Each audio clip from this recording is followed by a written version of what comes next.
बसंत कुमार किसी काम से अंदर गए तो देखा पूर्ण उपटन पीस रही है। पंडित जी के विवाह के बाद यह दूसरी होली थी। पहली होली में बेचारे खाली हाथ थे, पूर्ण की कुछ खातिर न कर सके थे, पर अब की उन्होंने बड़ी बड़ी तैयारी की थी। परिश्रम करके कोई 150 रुपये ऊपर से कमाए थे। उसे पूर्ण के लिए एक अच्छी साड़ी लाए थे, छोटी मोटी चीज़ भी बनवा दी थी। आज वह साड़ी पहनकर उन्हें अप्सरा सी दिख पड़ने लगी। समीप जाकर बोले, आज तो जी चाहता है तुम्हें आँखों में बिठा लूं।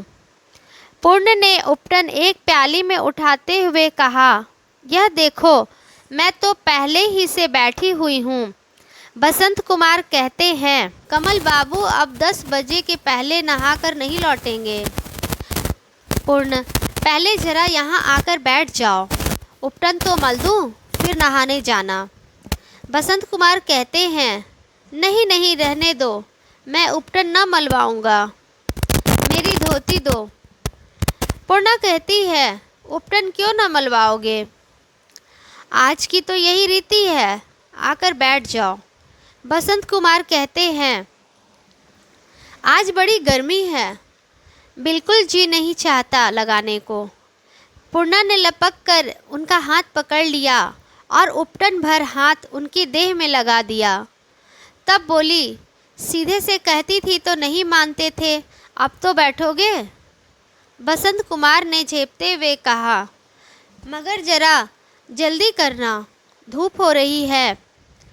पूर्णा कहती है, अब गंगा जी कहाँ जाओगे, यहीं नहा लेना। बसंत कुमार कहते हैं, नहीं, आज गंगा किनारे बड़ी बहार होगी। पूर्णा, अच्छा तो जल्दी लौट आना, यह नहीं कि इधर उधर तैरने लगे, नहाते वक्त तुम बहुत दूर तक जाया करते हो। पंडित जी उपटन मलवा कर स्नान करने चले गए। उनका कायदा था कि घाट से ज़रा अलग नहाया करते। तैराक भी अच्छे थे, कई बार शहर के अच्छे तैराकों में बाजी मार चुके थे। आज घर से वादा करके चले थे कि ना करेंगे, पर हवा ऐसी धीमी धीमी चल रही थी कि जी तैरने के लिए ललचा उठा। तुरंत पानी में कूद पड़े और इधर उधर करोल करने लगे।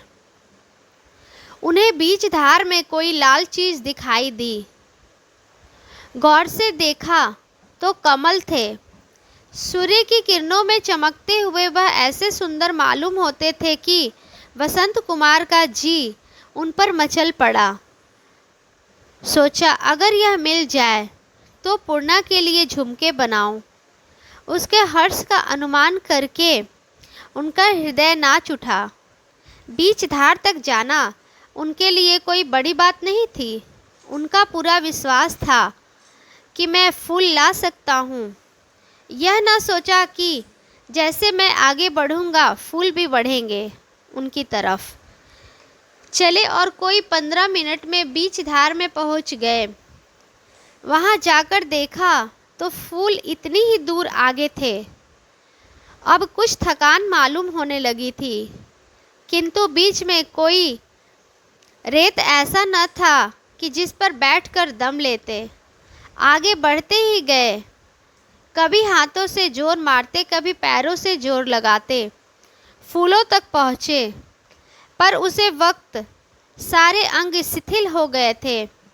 यहाँ तक कि फूलों को लेने के लिए जब हाथ लपकना चाहा तो हाथ न उठ सका।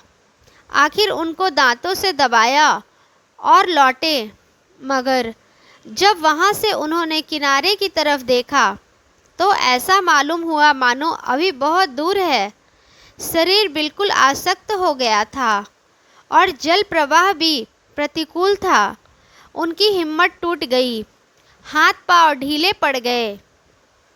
आसपास कोई नाव या डोंगी नहीं थी और न ही किनारे तक आवाज़ ही पहुंच सकती थी। समझ गए वह कि यही जल समाधि होगी। एक क्षण के लिए पूर्ण की याद आई, वह उनकी बात देख रही होगी। उसे क्या मालूम कि वह अपनी जीवन लीला समाप्त कर चुके।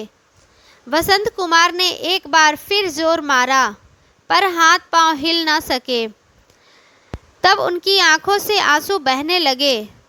तट पर लोगों ने डूबते देखा।